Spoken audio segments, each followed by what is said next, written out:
Salut les amis, salut les petits loups. Alors aujourd'hui je vais vous parler de comment détecter 3 pannes sur son ordinateur portable très facilement. A tout de suite. Salut les amis, salut les petits loups. Alors aujourd'hui je vais vous parler de 3 pannes qui sont détectables relativement facilement sans être technicien. La première, c'est mon ordinateur fait du bruit. En fait ce sont les ventilateurs qui font du bruit. Pourquoi ? Tout simplement parce qu'ils sont chargés de poussière et il y a la poussière qui obture les grilles de dégagement du passage de l'air. Donc ça fait du bruit. Voilà, ça c'est la première des pannes. Je veux dire, c'est pas grave, vous ouvrez votre ordinateur, un petit coup d'aspirateur, pas trop puissant, l'aspirateur, parce que bon, il ne faut pas abîmer le matériel qu'il y a dans l'ordinateur. Vous prenez un pinceau à poil très souple et vous les passez sur les pales du ventilateur, vous verrez, vous enlèverez pas mal de poussière. Vous remontez le fond de votre ordinateur et il est reparti pour une deuxième jeunesse. Deuxième panne, votre ordinateur chauffe, mais chauffe très rapidement.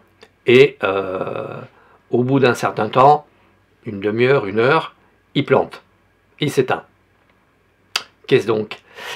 Eh bien, tout simplement, c'est parce que à l'intérieur, il est trop chaud. Donc, première solution, vous achetez un petit ventilateur qu'on met en plaque, vous savez, des ventilateurs très larges, qui ventileront votre ordinateur par-dessous et le refroidiront. Et ça peut suffire. Par contre, si ça ne suffit pas, c'est que le problème est plus sérieux. Ça peut être votre batterie qui vieillit et qui gondole et qui donc de fait touche d'autres matériaux et met le feu à votre ordinateur. Non, je plaisante, ça ne met pas le feu réellement, mais ça met en danger les composants de votre ordinateur. Alors, il y a de grandes chances que ça soit la batterie qui chauffe de trop, donc qui vieillit mal et qui donne des signes de « ouh, je commence à être très très fatigué ».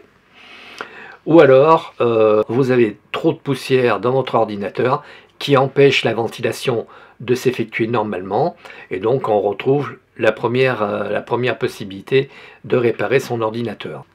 Troisième panne, qui peut être détectée relativement facilement, c'est vous tapez sur votre ordinateur, tout se passe bien, vous faites des calculs, vous écrivez des textes, tout va bien, et puis à un moment donné, un ami vous envoie une petite vidéo de 30 secondes, et là vous voulez lire, et hop, votre ordinateur il plante. Aïe! Ça vient tout simplement de votre carte vidéo ou d'un composant de votre carte vidéo. Donc là, j'ai pas de remède miracle à vous proposer.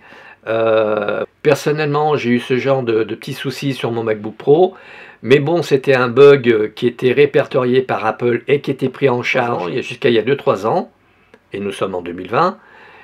Mais malheureusement, il ne prend plus en charge parce qu'apparemment, la pièce ne se fait plus. Si vous êtes bricoleur, vous pouvez changer un des composants mineurs. Mais bon, ça reste pour le MacBook Pro de 2010. Pour le reste, c'est vraisemblablement la carte à changer.